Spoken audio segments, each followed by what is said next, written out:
لەگەڵ نزیکبوونەوەی جەژنی ڕەمەزان سەردانی هاوڵاتیان بۆ بازار ڕووی لە زیادبوون کردووە.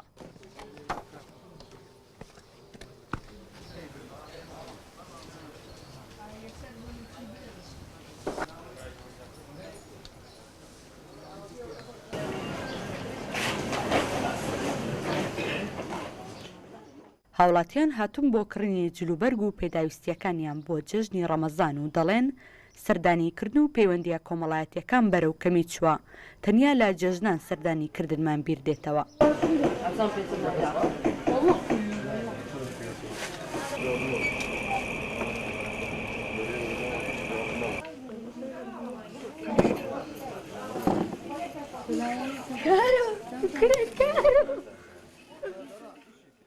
خەڵک سەردان یەک زۆر کەم دەکە، یعنی شی پێشدرێن ئەمە کاتی ئەو تەلەفۆنە پێیا بۆ خەڵک سەردان ناکە، یانە یە خوشتی بە 6 مانگ 7 مانگ ئاگای سەردانی ناکە لەگە بە جێژنەدا بێت احتیمالە ڕۆحمەشی بجوورێ سەردانیان بکە، ئەگەنا زۆر زەحمەت ئێستا.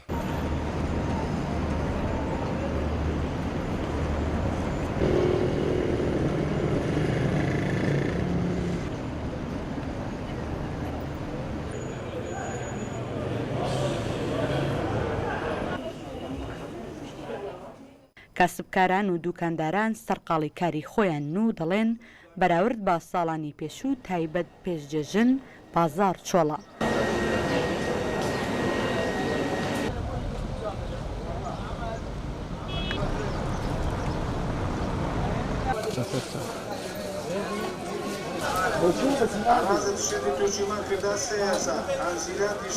قەرقەکە یعنی بەڕاستی شتی ناکرێ وەکو پێشان دەهات مەسەلەن کابرا منداڵی لەگەڵدا بوو بۆ هەر سێ ڕۆژ جەژنی مەسەلەن قادی دەکڕی، هەر ڕۆژێ مەسەلەن ڕۆژێک نەوعیشی لەبەر بکات، ینی دیزاینێکی بۆ لەبەر دەکرد.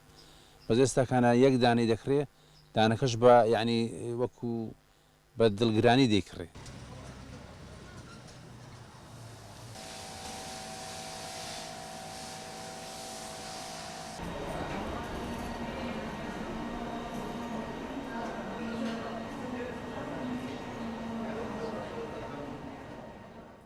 لە جەژناندا چەرەزات و چکلێت و بابەتی شیرنەمەنی سەرەکی ترین پێداویستین و خواستێکی زۆری هاوڵاتیانی لەسەرە.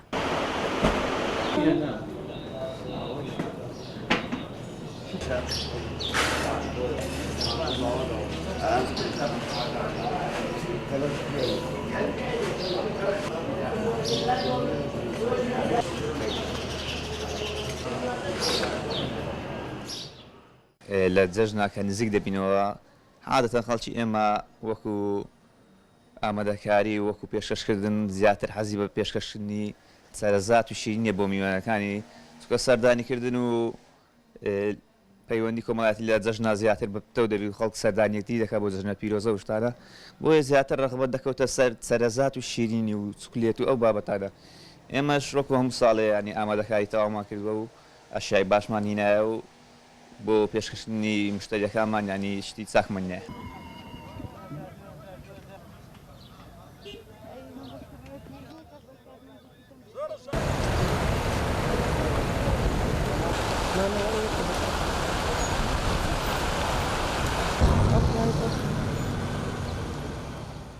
دۆخی دارایی هاوڵاتیانی هەرێمی کوردستان چەند ساڵێکە بۆ هۆی درەنگ دابەشکردنی موچە باش نییە، ئەوەش هۆکارێکی سەرەکی کەمی مامەڵەیە لە بازاڕەکاندا. سۆلین حەسەن، کەناڵی کورسات، هەولێر.